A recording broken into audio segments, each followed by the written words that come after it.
আমি তো নিজে জুয়া খেলে আজ কাপড় খুলে বৃন্দাবনে বসে আছি, ওদেরকে কি গাইডলাইন দিব আমি?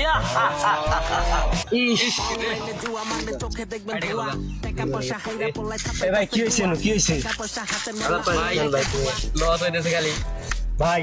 আর তুমি আর লজ যাবো না, আমার কাছে একটা বাবা আছে, বাবা বিমান ফাটতো না, হে একটা মন্ত্র দিয়ে দেয়, তোমরা গেলে তোমরা তুটিপতি হয়ে যাবা গা, বেশি দিন সময় লাগবো না। তোমরা কি যাবো আমার হাতে? ও ভাই কোন জায়গায়? এলাও যাই খাও। আমি বাবার আশীর্বাদ নাচবো, আমরা যাই। বাবা বাবা বাবা আমার তো জুয়া খেলে অনেক টাকা লস, কোটি কোটি টাকা লস গেছে। আরে বর্ষ আমার কাছে আসছিস, কোনো মুশকিল নেই, আসান है, मुश्किल के बाद दूर करता है। বল তোরা কত টাকা করে জুয়া খেলিস? 10-20 হাজার টাকা করে জুয়া খেলি বাবা। তোরা কখনো 10-20 হাজার টাকা জুয়া খেলে পাবি না বর্ষ। আমার গাইডলাইন মেনে চল, তাহলে তোরা 1 লাখ থেকে 1 কোটি টাকা মালিক হতে পারবি।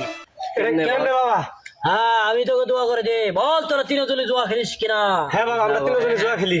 তোরা কত করে তোরা তিনজনে জুয়া খেলিস? আমার কথা শোন, আমি মন্ত্র বলে দিব, যদি জুয়াতে আমার কাজ হয়ে যায় তাহলে মসজিদে একটা গামছা দিবি, একটা টুপি দিবি, পারবি কিনা বল? হ্যাঁ বাবা, বাবু। ঠিক আছে, তাহলে আমার গাইডলাইন মেনে চল, আমি করে ছাড়া ফুক দিয়ে আর মন্ত্র বলে দিই, তারপর পারবি।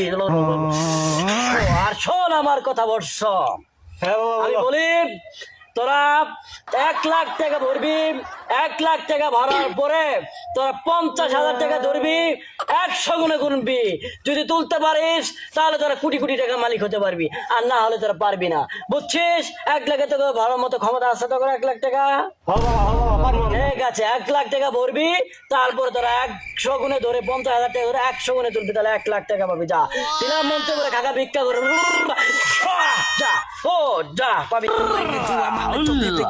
আমি তো নিজে জুয়া খেলে আজ কাপড় খুলে বৃন্দাবনে বসে আছি, ওদেরকে কি গাইডলাইন দিব আমি?